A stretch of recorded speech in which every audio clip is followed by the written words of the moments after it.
And I'm sitting there with Woody, and I turn to him and I go, boy, these pretzels are making me thirsty. Is that how you're going to say it? No, I'm working on it. Do it like this. These pretzels are making me thirsty. Oh, these pretzels are making me thirsty.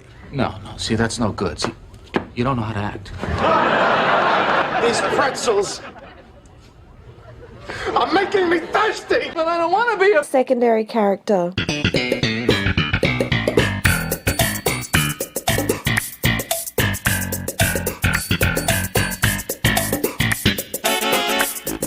Hello.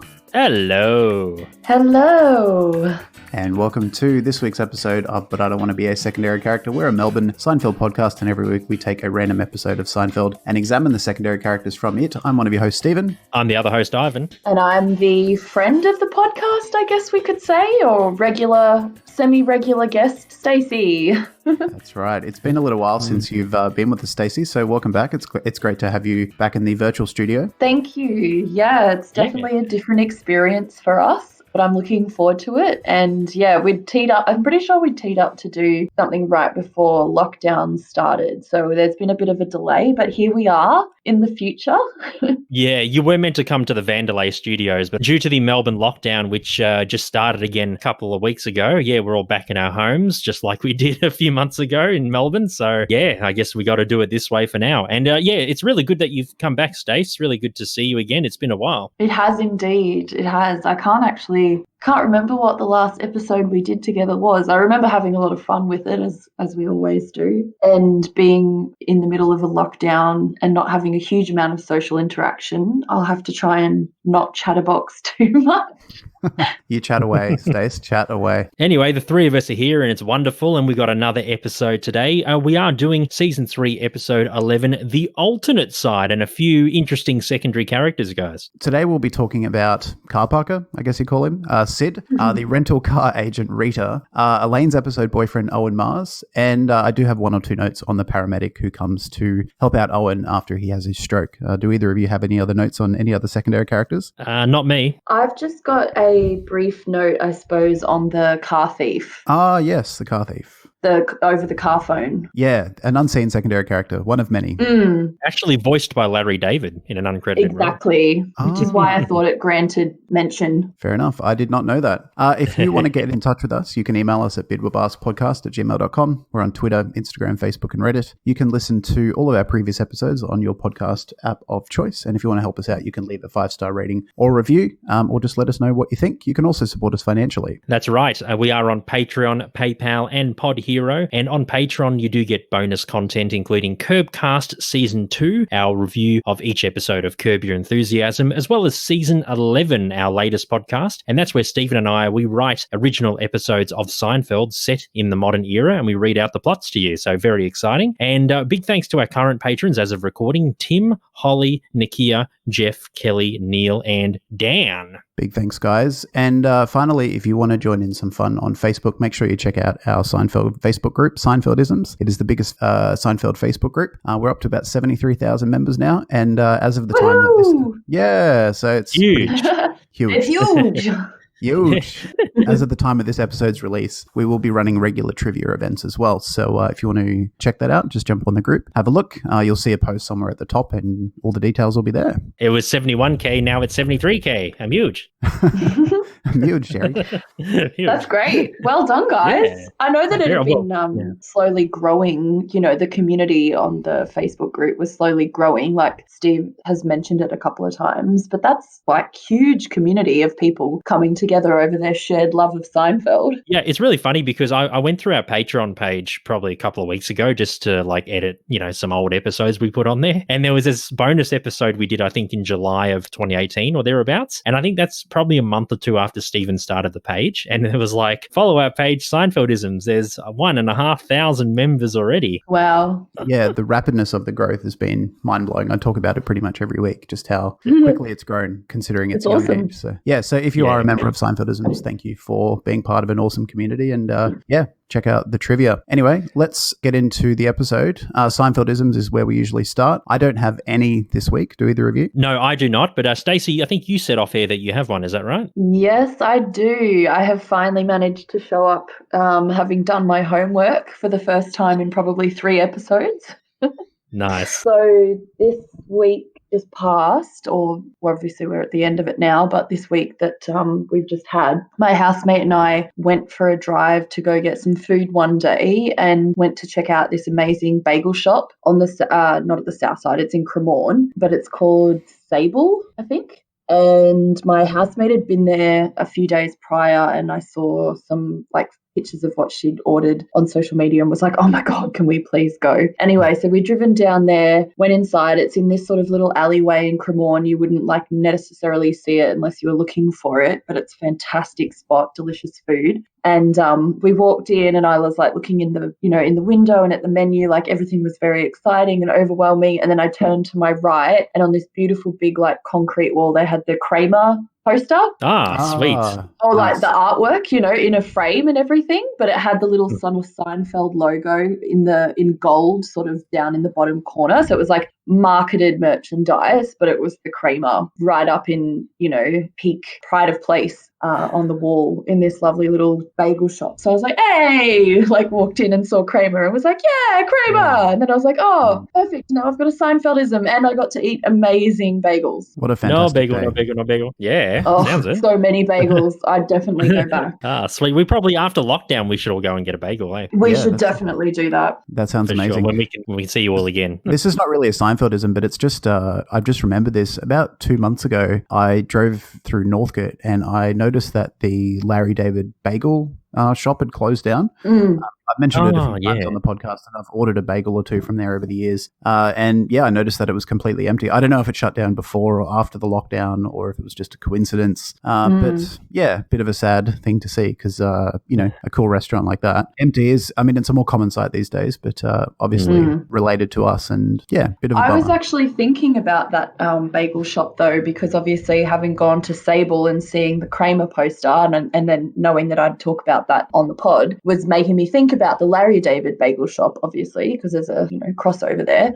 And then I was like, what's the deal with bagels being branded to Seinfeld? I know Seinfeld is a quintessentially New York TV show, and I feel like a bagel is sort of obviously broadly American, but more famously per se New York bagels. So I was like, is that the connection, that's a theme, or is it just a weird coinkydink? I think it's the Jewish connection as well. True, yeah. Yeah. So and possibly because bagels were featured in the Strike episode in season 9, so where Kramer worked at H&H Bagels, so that's probably that True. sort of connection. Yeah, so there's a few different. I was just having one of those little, I wonder if that's a thing.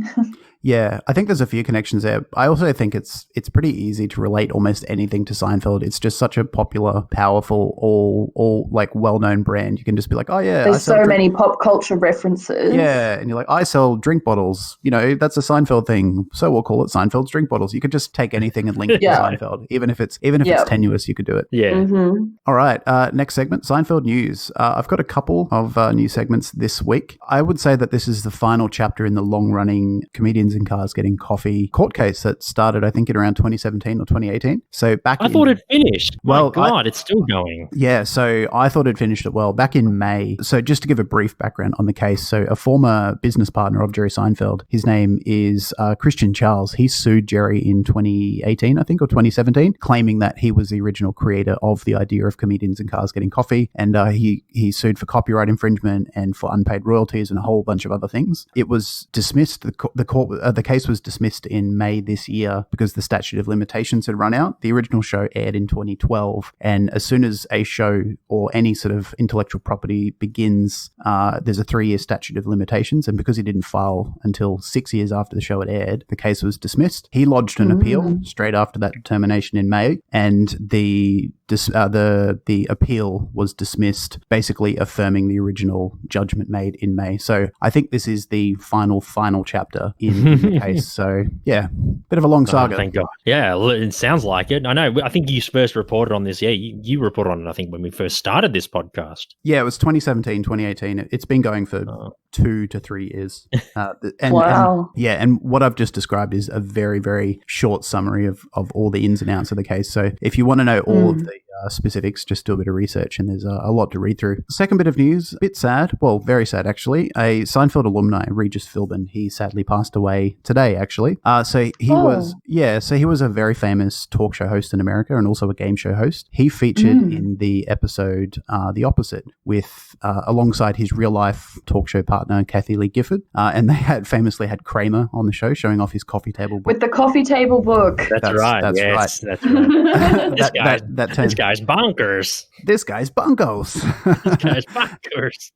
Yeah, so Regis and Kathy are huge names. Like, not so much here in Australia, but I think even just the reference is so big. We all know what it is, even though we've never seen any of the actual shows, or I haven't at least. I don't think they were on telly here, but I feel like everybody sort of knows their names. Yeah, for sure. Absolutely. I mean, they were such a cultural... I mean, Regis was a cultural force in his own right, but that show was definitely his sort of professional and commercial peak. So he was 88. Poor fella. Yeah, he was 88 when he passed away, and he passed away due to natural causes. There was a bit of a press release put out by his family. His career really kicked off in 1985 when Regis and Kathy Lee started. That show ran until 2000. Kathy Lee was replaced... Yeah, so 15 years. Kathy Lee was replaced by Kelly Ripa, and then it became Regis and Kelly. That show ran until 2011, and on and off, he was also the host for the US version of Who Wants to Be a Millionaire, so quite a prolific career. Yeah, incredible. Rest in peace, man. That's right. Anyway, let's take a really quick break, guys, and we are going to talk about The Alternate Side, Season 3, Episode 11, and its wondrful secondary characters. And this week, we do have a very special guest with us, Stacie, the much-loved, popular special guest co-host. So many people have been asking for you, Stace. I'm back, and I only have one thing to say. These pretzels are making me thirsty.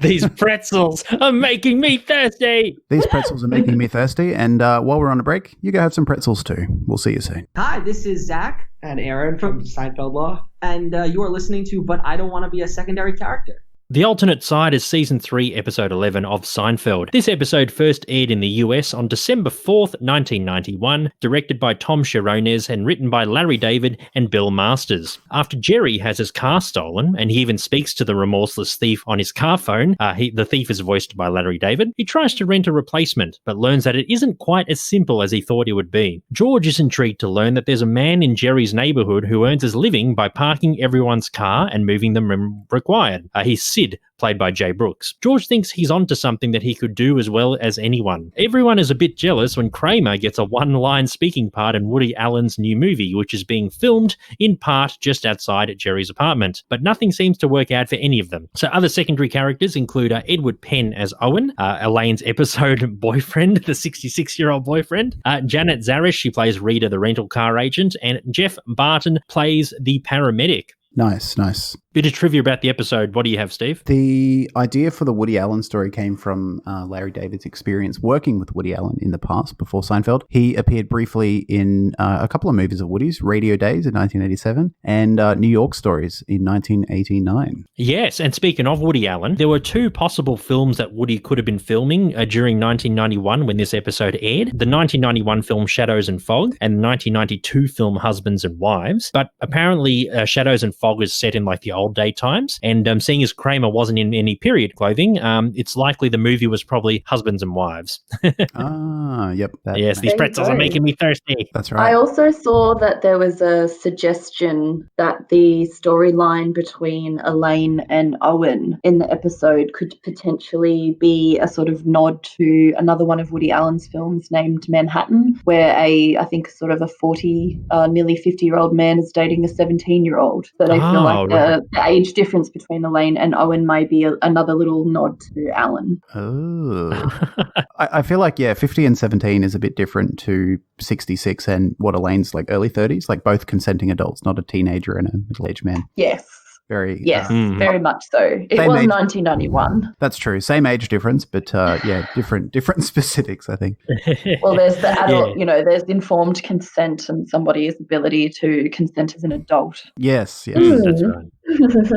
What I found interesting was that in 2012, in an interview, Jerry Seinfeld identified this as his least favorite episode.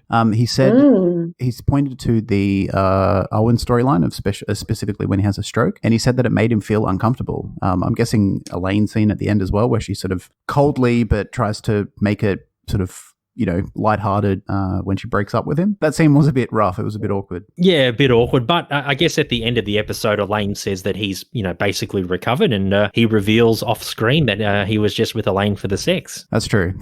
So you can't feel completely sorry for him, I guess. No, that's true. And the way Elaine says that, when she's delivering that information at the table in the diner, she sort of says it very offhandedly in a sense that she doesn't seem, usually I guess that if you heard someone was just using you for sex, you may be expected to be a bit more, angry or hurt or frustrated or whatever. But I feel like because the breakup was so awkward and she's very aware of the fact that she kind of left him in a very vulnerable state, that she doesn't really seem, it feels very even keel, and that there's no resentment or even sort of investment from Elaine when they're discussing it. Yeah, maybe it was even a bit of a relief for Elaine, the fact that's kind of what I think I was sort of saying, is like it sort of quells some of her guilt for breaking up with him in that sort of way when he was also doing the wrong thing by her in the first place. Yeah. Worked out in the end. Them using kind of cancelled each other out, and it's all good. Exactly. It worked out in the wash. Even Steven. That's it. Even Steven. Sort of. Even Steven, just like Jerry's life. A very problematic one. Indeed. Two wrongs made right. A rare time when that is. Yeah, true. A New York Post article listed the famous pretzels line, "These pretzels are making me thirsty," which we've said probably too many times already, as Seinfeld. Never enough. That's true.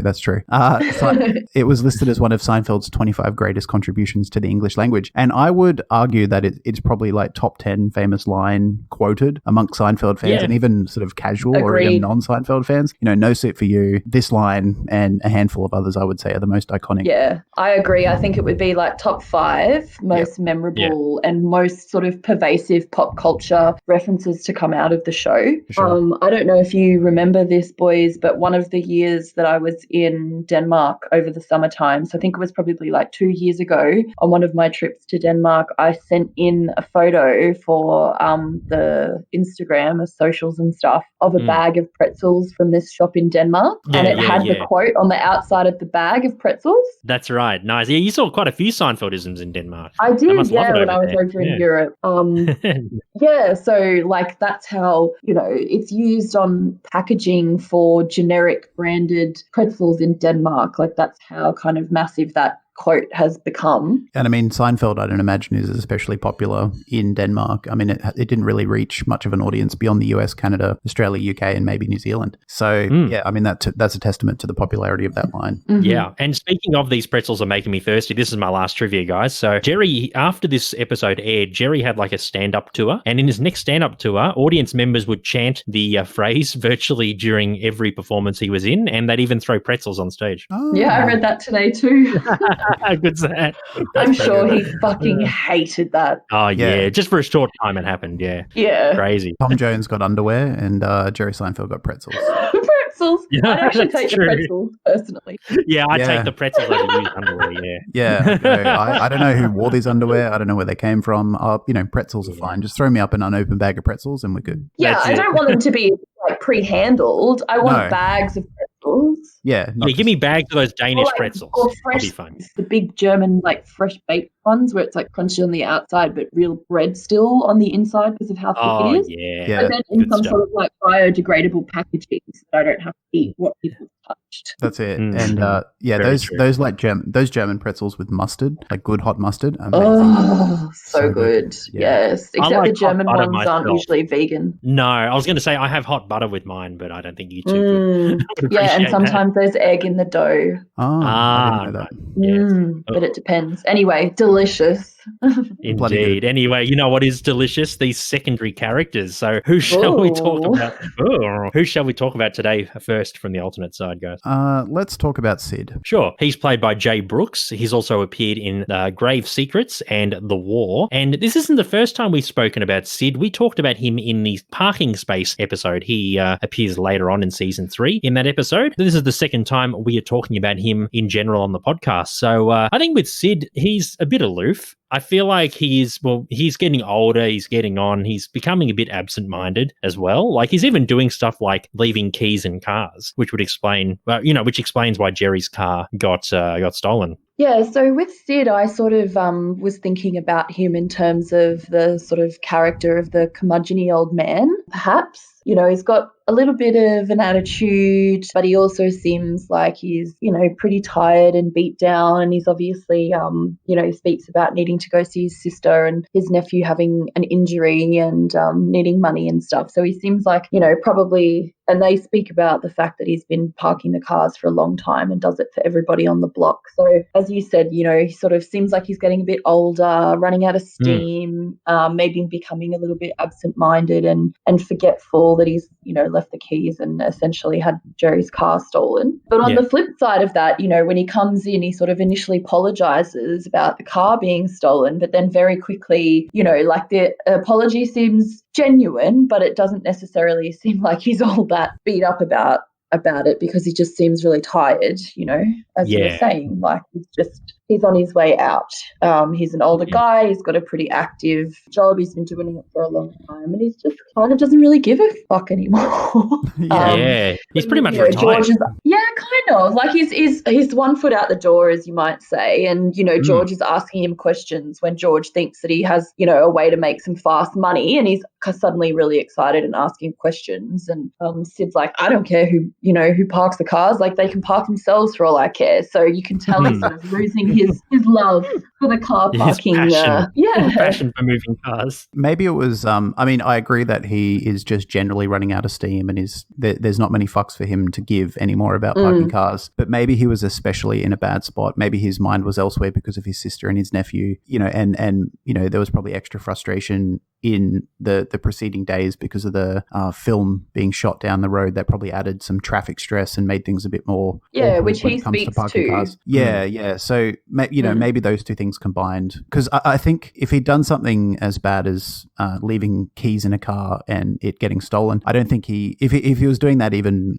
semi-regularly, I don't think he would have been doing it for this long. I think normally up until this point he's really sharp, really reliable. Yeah, it seems very out of character, and Jerry seems really surprised, which I think is, partly because it's Jerry and he doesn't really care about anything, and he definitely doesn't really care about things that cost money. But, if my car had just been stolen off the street because someone left the keys in it, I probably would have been a little bit more annoyed, not necessarily at the person, but just generally about the situation. But Jerry's always so nonchalant because he's just like, oh, I'll just get another one. It's not a big deal. I have money, He's that kind of type. But Sid doesn't, seem too beat up about it, I guess. He's obviously regretful that he was absent-minded, but he's just not invested anymore. Yeah. I was just going to say, it was, I feel like, you're right. It's a mixture of the Woody Allen production across the street, and also probably he sounds like he really cares about his nephew as well, and he really wants the money for surgery. So I think, it's a combination of things, and it's really wearing him out, and he's just forgetting the little things. Yeah, for sure.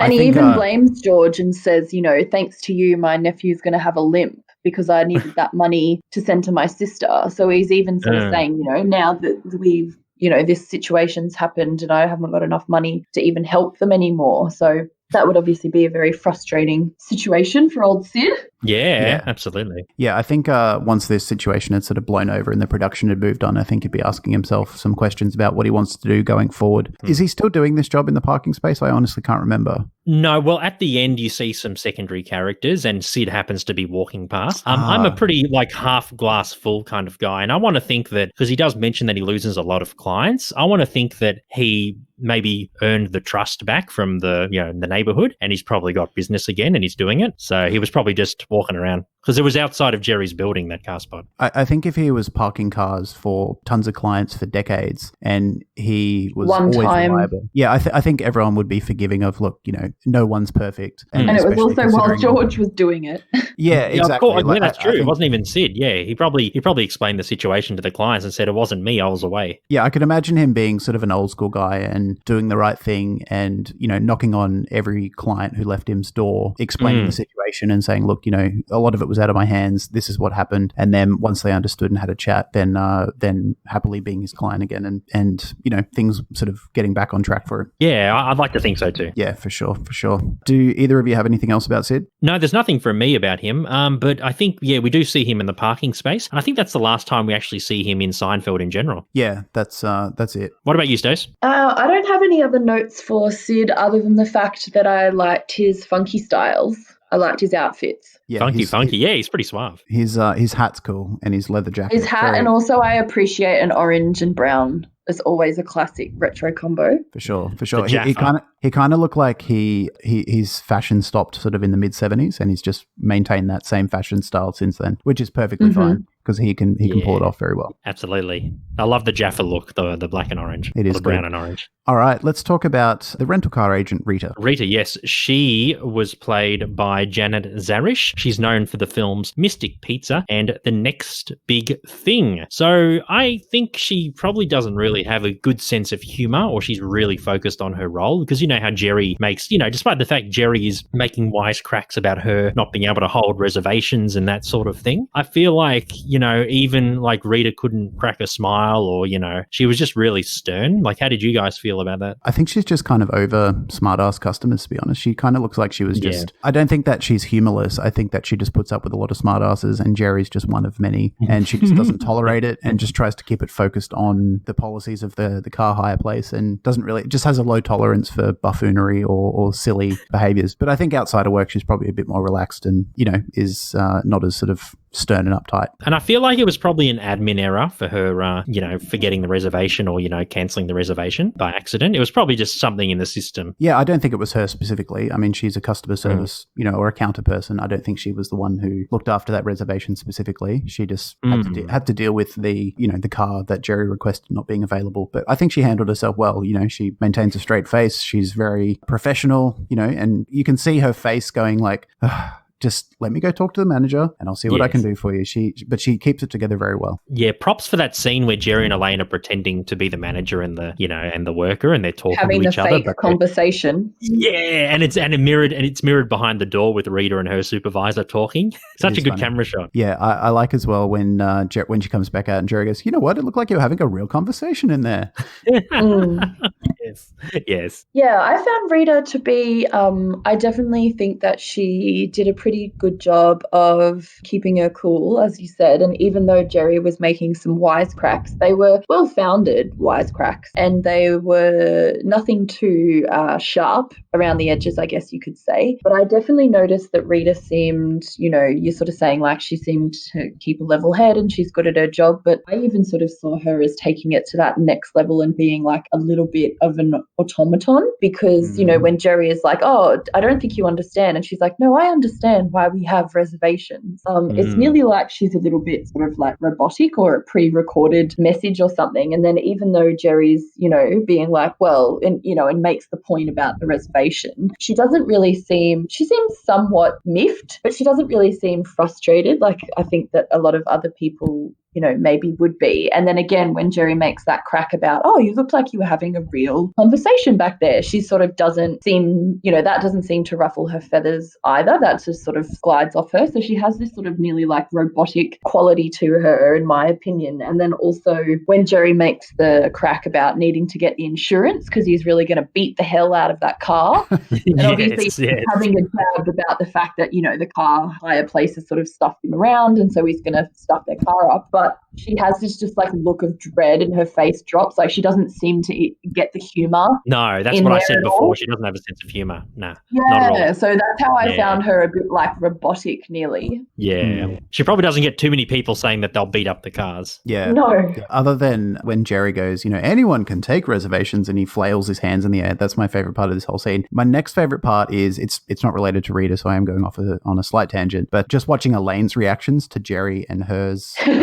Her face Yeah. is so animated. conversation. Just so It is, yes. it's really good, and she kind of rolls her eyes a bit when Jerry. She's got like the slack jaw. Yeah, it's really good sort of subtle acting by JLD as always. Yeah, great moments from her, yeah. And she has such great physical comedy when she steps into that. Like, she doesn't always go down that line in the same way as Michael Richards, for example, but her potential for physical comedy, and when she did do the physical comedy stuff, it was always so good. Yeah, obviously Michael Richards is just sort of almost from another planet, but so is Kramer. It was his birthday, actually. That's a Seinfeld news we might have missed. Yeah, that's It was his true. birthday just the other day. Yeah, Turned he turned 71 or 72, I think. Yeah. Yeah. Oh, well, happy birthday, Michael Richards. Sorry we missed you in For a Seinfeld. couple of days ago. Yeah. I'll put that in the show notes. It's fine.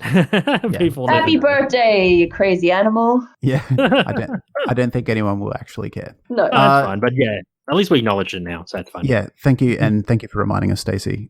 Do either of you have anything else about Rita? Well, for me, I think I have to agree with what Stacie said. She is kind of robotic at times, and yeah, she can't really budge. And also, another thing is, like, she doesn't seem to have much empathy for the customer. So Jerry explains the situation where, you know, the ambulance crashed into the car that he was hiring, but then, you know, on a technicality, Rita said, well, you weren't driving the car. You're only insured if you're driving it. And then Jerry does another wisecrack saying, but that's your business. You're renting cars to other Your drivers. whole business is other drivers. Your whole business is other drivers. But she doesn't even budge. She you know, there's no compassion, no empathy. She just, I think she really just sticks to the rules. She's like, nah, you didn't drive it. You owe me $2,800. You know, simple as that. Yeah, that's true. You both make very good points. I think I initially thought that maybe she was just trying to keep it together and was a bit over it, but I think she, is just robotic and stiff and I wrote clinical. Very on the script. Yeah, clinical.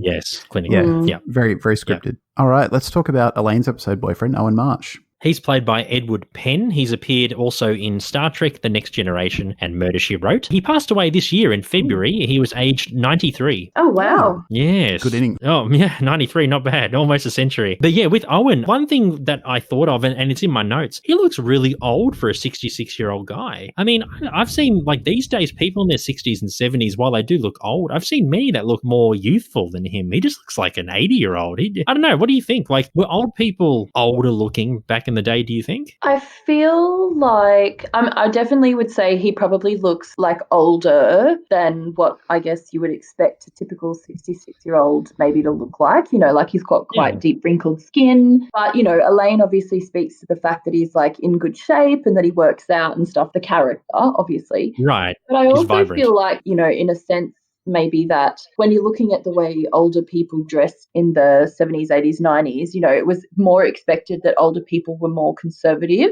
Whereas I feel like maybe in the modern generations, there's more freedom for people to be a little bit less traditional. So like maybe he looks aged to us because the way that he's sort of styling himself and his appearance is more old fashioned. Yeah. Right. To answer your question, Ivan, I think maybe older people do look a bit younger now.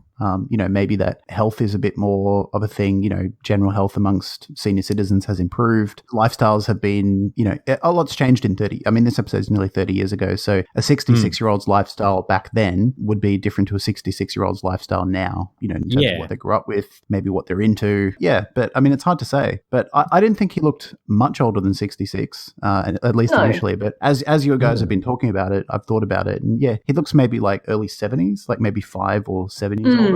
Yeah, I'd probably say so. Well, I think you're right because he seems to be probably conservative because I think Elaine says he wasn't a writer too, right? He's a writer. Yeah, an author and essayist. So he's probably an academic. You know, he moves in intellectual circles. He's, you know, probably had a long and illustrious career, maybe travelled overseas back in the day when people didn't wear sunscreen and everybody has really pleasant skin. True. Elaine did say that she enjoys hearing him talk because it's like he's reading one of his books. So I can imagine him using a lot of big words that most people wouldn't really know. I don't imagine he would be pompous or pretentious. I imagine he'd be quite relatable and down to earth, but he's just an intellectual person who likes communicating in an intellectual style. Yeah, and Elaine does work, or she did work in the publishing field at the time. So it makes sense that he was or she was interested in him. Yeah, and she refers to him as vibrant as well, which doesn't, you know, she speaks to the fact that he's in good shape, he works out, he's vibrant. So he doesn't necessarily like behave in the more typical or what you might expect as like an older person. You know, he sounds like someone who's quite youthful and young at heart despite his years. Yeah, I you know, the stereotype of like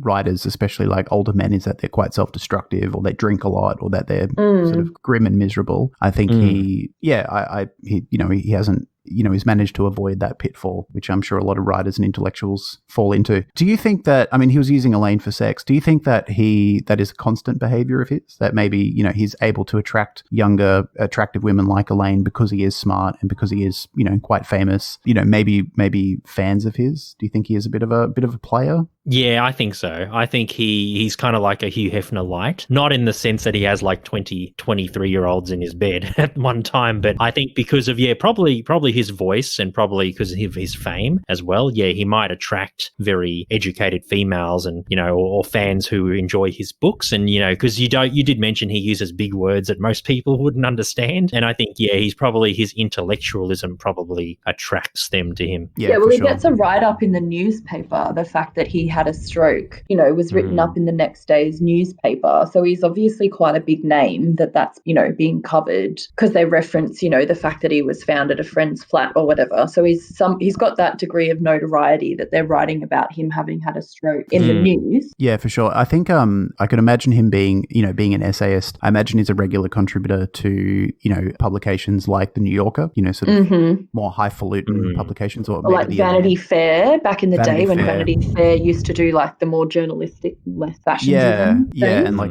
you know, like The Atlantic or, you know, just the sort of more intellectual publications, for sure. I just realized as well in the final scene when Elaine comes in and Jerry asks how he's doing after she mentions that she ran into him, she said that he made a full recovery, but that's only you know, maybe like a week after. It's unclear, that scene. I think I'm thinking because the paper said that he, like, because the ambulance crashed and they didn't come earlier, his symptoms were more severe and his stroke was actually like been less severe. I think maybe they didn't want to leave it on to like a dark ending where he dies or he's a vegetable for the rest of his life. I think they probably just snuck that in the end. That up. They probably wanted to tidy it up a bit because even you mentioned before, Jerry said in an interview once it was really uncomfortable, that scene. So maybe Jerry probably went to Larry and the other writer and said, "Hey, I think this is a bit too dark. Yeah, can we lift it a little bit and just tie that little bow on it and be like, oh yeah, I saw Owen. He's using me for sex, so we don't have to feel quite so bad for him anymore. And B, he's made nearly a full recovery." The final point I wanted to make about Owen is that I think because he's in good health and because he is vibrant, as Elaine describes, that probably helped his recovery as well. I think if he wasn't as healthy, maybe the recovery would have been longer, or maybe he wouldn't have recovered at all. So I think his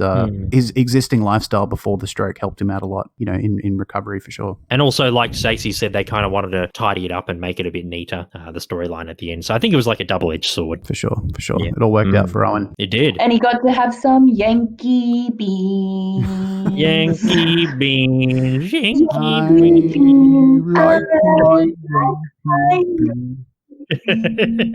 And then he ended up having sex with many other younger women. So good for him. So Owen got his back. Oh, and more. Yes. I just found it really quite.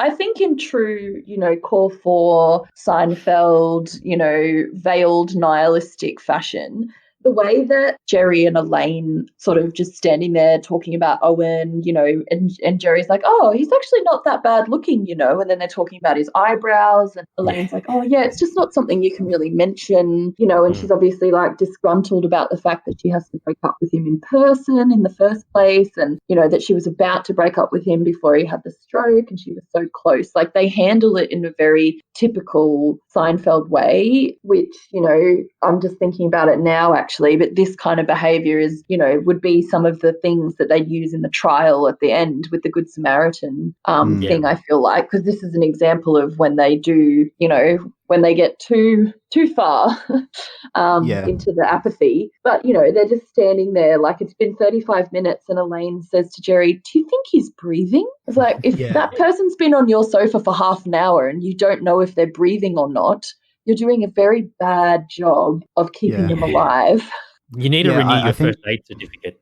Yeah. Yeah, or just get some empathy and some care. Yeah, Mhm. that's it, which they don't have. So I found that pretty jarring, just Yeah. sort of thinking about how you would be responding, even if it was someone you didn't know super well, they're just standing around like waiting for, it's like they're waiting for a coffee order, the way that their dialogue is. So that was just another thing that I noticed, obviously feeling very bad for poor Owen. At the time, we don't know that he's had a stroke. It's not until after that we find out that he's had a stroke. For all we know, he's just, lost consciousness or whatever. But yeah, the scene where he's in the wheelchair and Elaine's feeding him food and then she goes to break up with him. And, you could see, even though he can't communicate and he can't really, he doesn't seem to have like full control of his facial muscles as you would expect with a stroke. You can tell that he's got a sense of animation. And when she's talking about the good stuff, he's sort of nodding and smiling. And then when she starts to actually break up with him, you can see on his face that it's a pretty bad time. Yeah, that was pretty well I done by the definitely,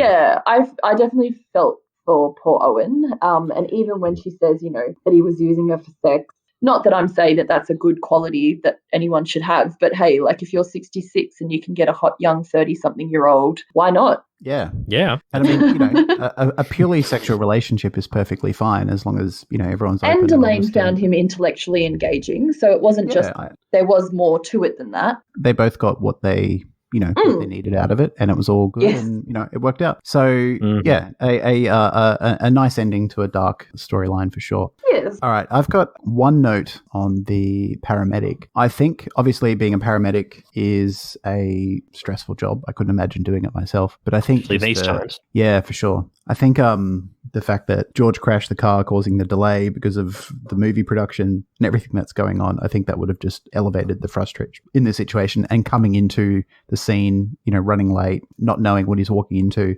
and then seeing the cookie in his mouth, and, him sort of... You're not supposed to do that. Yeah, him sort of chiding Elaine and Jerry, saying, you're not supposed to do that, just let the professionals deal with it. Yeah. I think that would have been a more frustrating and stressful day than usual for him, considering everything else. Absolutely. Yeah, I just sort of felt like they, kind of in the similar way to Sid, they sort of felt the paramedics, well, obviously only one has dialogue, but, they've been stuck in traffic for 20 minutes, they say. They arrived 20 minutes ago, but they couldn't get past because of the traffic jam. But they don't seem like people who have been urgently waiting to cut through traffic for 20 minutes. They both seem, like you said, a bit frustrated, but also just a bit tired and a bit beat down. And when the paramedic says, who put cookies in his mouth, he's not like, he doesn't sound super stressed, he's not agitated, he's more so like nearly like a bit salty about it. He's like, who put cookies in his mouth, exasperated. Well, the ambulance did crash into the Jerry's car, though, the escort. Yeah, so but they they had to don't think of seem that as super well. stressed out. Yeah. I guess if you're a paramedic in New York, you probably have a pretty high tolerance for drama and stress. You've seen everything. That's true. Yeah. I'm just thinking that movie shoot down the road has caused a lot of problems. Massive, yeah. I mean, a lot of issues have spun out of that movie shoot. So Well, even the newspaper article said that Woody Allen isn't sure if he'll even shoot films in New York anymore. Yeah, they sort of hint at the fact that it might have ended his New York filming career, which would be a big blow for the city. Yeah, George causes an existential crisis. Yeah, I mean, for public health and public well-being, maybe it's a good thing. Maybe you should film in a city that looks like New York but isn't New York or something. I'm not sure. Yeah. But a lot of LA, issues seem like to have spun Seinfeld. out of that. Yeah, something like that. Now, Stacie, I believe you have some notes on the car thief. Yeah, so I just I obviously just made a couple of notes on the car thief. Obviously we don't ever see this person, but we know that Jerry's car gets stolen. And then when he's talking to Kramer and George about, whether he should contact the police, and then he says he's going to cancel his car phone service and decides to ring his car phone, the guy that he's speaking to,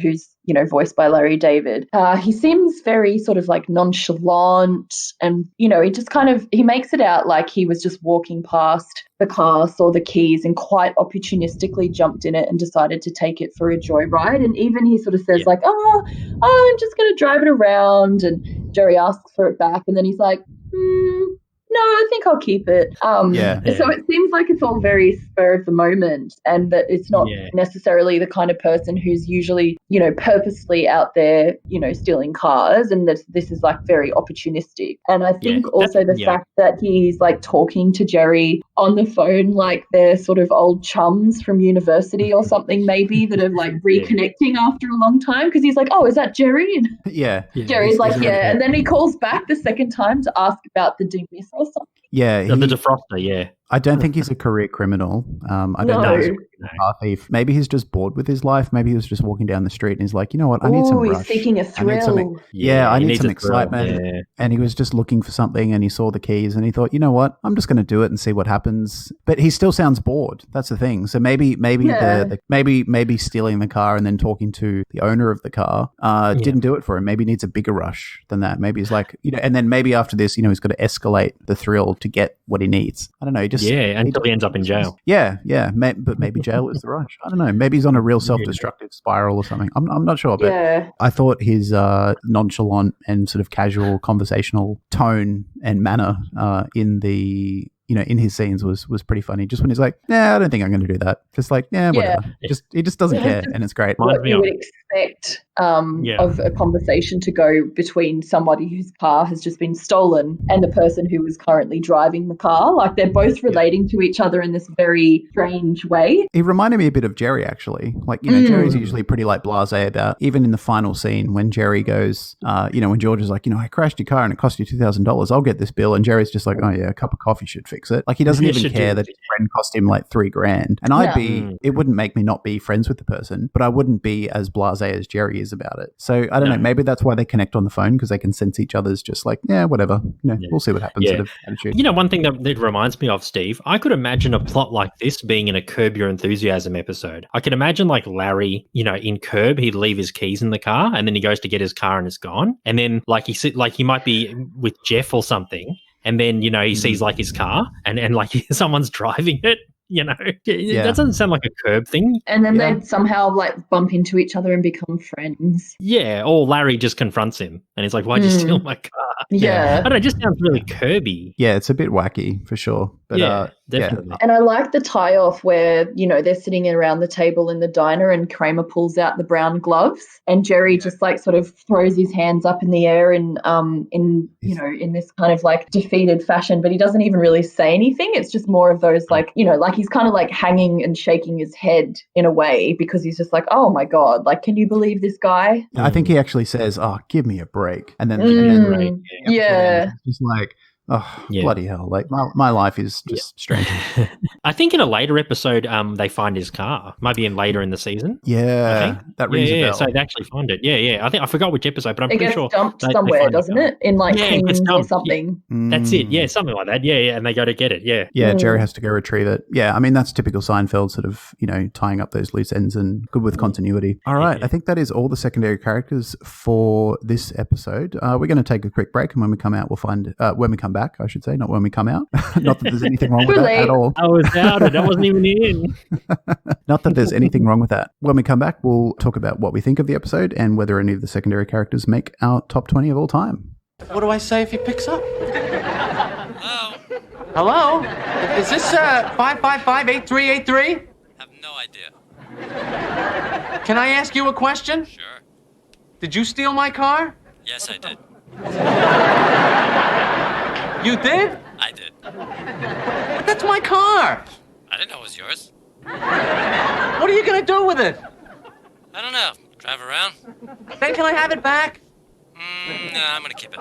Alrighty, and Ivan, where do you have the alternate side ranked in your list of episodes thus far? Well, Stacie, out of 137 episodes we've done so far. Nice work, boys. We're almost at the end. I think we said the other week, Steve, we got, another 30-something episodes to go? Yeah, about 30 to 35, something like that. Yeah, all right. So we're not I'll come far back on to go. again before you're done. Oh, of course, sure. you can come back at least once, if not a couple of times. Well, it's not like we're doing anything else right now. No. But anyway, out of 137 episodes we've done, this one actually ranked really highly for me, number 23. Ooh. Oh, nice. Really liked it. I thought it was really good. It hits, and it's really awesome. It's really fun. I feel like it's one of those sort of like underrated episodes. I think because it's got a sort of strange name that doesn't help it stand out. Like we were sort of discussing that earlier, weren't we? Saying that there's a bunch of different things this episode could have been called, and I sort of, said that I had to to look up what the alternate side parking rules even really meant, because I don't think that we really do that here, or at least nowhere that I've ever lived. So it doesn't jump out at you as a particularly memorable episode, but when you do actually go back and watch it, it's got some really classic moments, and obviously the reference to the pretzels is like such a big Seinfeld reference point. Yeah. But sorry, Ivan, you were I was agreeing with you too passionately. No, that's fine. That's what you're here for. No, so what I was saying was I really enjoyed the plots, especially with Jerry at the rent-a-car place, holding the reservation. That's probably one of my favorite Jerry scenes out of all of Seinfeld. He just gives it to this poor customer service rep who's just trying to get through her day. I loved pretty much all the subplots. I thought they were really funny. They're all great. They all hit for me. What about you, Steve? Yeah, I would agree. This sits at number 18 for me. So it's first top 20 appearance in quite a while. I don't think there's any weak moments. I love just how organic George falls into his plot line of parking the cars, and just how it completely, sort of fucks him up, and how it, creates other storylines, and just him being flustered and then losing it and getting out the window is amazing. Yeah, and obviously these pretzels are making me thirsty.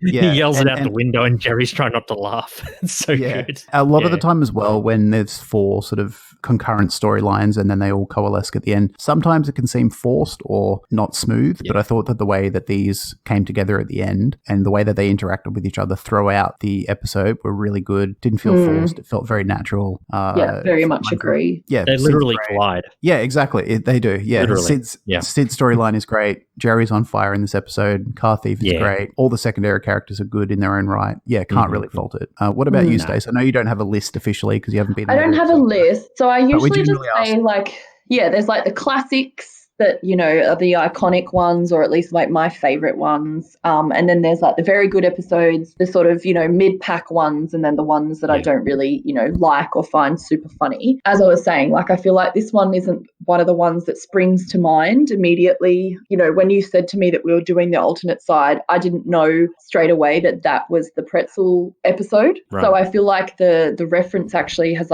sort of superseded the notoriety of the episode itself. But having watched it, and obviously I do agree with the points you've both made, the story arcs are wonderful, the way everybody kind of crosses paths and ties into one another is really fluid and organic, and it all comes around really nicely, but in a sort of not too forced fashion at the end of the episode with everyone in the diner. It's pretty no nonsense, this one. It's only got a few pretty basic set and scenes. There's very few people in the episode. It just does a really good job of what it's there to do. It's a bit dark and nihilistic, but in a very sort of carefree fashion, as Seinfeld often is. So I think that, I rank it higher now, having watched it, than I would have gone if we'd just sort of taken it at face value. So I would say probably I'm going to say 60 to 80% on the scale, somewhere around there. Sweet. Pretty high. Yeah, pretty high. Good. Very good, very good. Not too shabby at all. Not too thirsty. Not too thirsty. Very well hydrated. Not too very well hydrated. Right. Well, Stephen, I was going to say, do any of today's secondary characters make your top 20? None make mine. No, but my favourite secondary character from this episode is Sid, for sure. Love him. My favourite's the car thief. What about you, Stace? Yeah, I really like the car thief. Yeah, me too. I really like that whole concept and how ridiculous it is, and how, just very nonchalant this person is at the other end of the phone, and having the cheek to ring back and ask about the mister and stuff. I just think that's fabulous. He's enough of a cunt that he steals someone's car, but he's not enough of a cunt that he keeps the gloves. Right. I just think that's really magical. Yeah, it is cool. I think that if it wasn't Kramer who asked for his gloves back, he probably wouldn't have cared. Kramer has that ability to just sort of charm almost. He just gets people on side. Yeah, so I think somehow Kramer, in his 3 or 4 lines that he has with him, gets him to do that. But it is a nice contradiction that he steals a car but returns gloves. It's fantastic. Okay, that is this week's episode of But I Don't Want to Be a Secondary Character. Thank you once again for joining us. If you want to get in touch with us, you can email bidwabaspodcast@gmail.com. You can check us out on social media. We're on Twitter, Instagram, Facebook, and Reddit. Obviously, you can listen to all of our previous episodes on whatever podcast app you use. And if you want to support us, you can leave a 5-star rating or review. Or just let us know. Please. That's right. Yes. Thank you. Do what Stacie commands, and you can show support us your love. Show us your love. 5-star love. Show us your gloves. your brown gloves. Your brown gloves. That's it. That's it. You can support us financially as well. That's right. Patreon, PayPal, and Pod Hero. And like I said at the start of the episode, Patreon, you do get bonus podcasts, including Curbcast and Season 11. So patreon.com/BIDWBASC to check that out. Indeed. And make sure you check out our Facebook as well, Facebook group as well, Seinfeldisms. I think the weekend after this episode airs on our normal feed, you can check out some regular Seinfeld trivia events that I'll be running through the page. So head to Seinfeldisms on Facebook and check out all the details there. Stacie, thank you once again for joining us. We love having you on. And thanks. We'll have you on again soon because we are, as we said before, getting towards the home stretch of Seinfeld. So we'd love to have you back. So thanks again for joining us. Yeah, thanks, Yeah, Stace. my pleasure. Thank you for having me. As I said, we were already set to have done it a little while ago, so it's good to have finally gotten it together, even though it's in this new platform. It's really lovely to chat shit with you boys as always, and to talk about one of my favourite things in the world, which is Seinfeld. And and also it's just really nice to talk to people. Yeah, absolutely.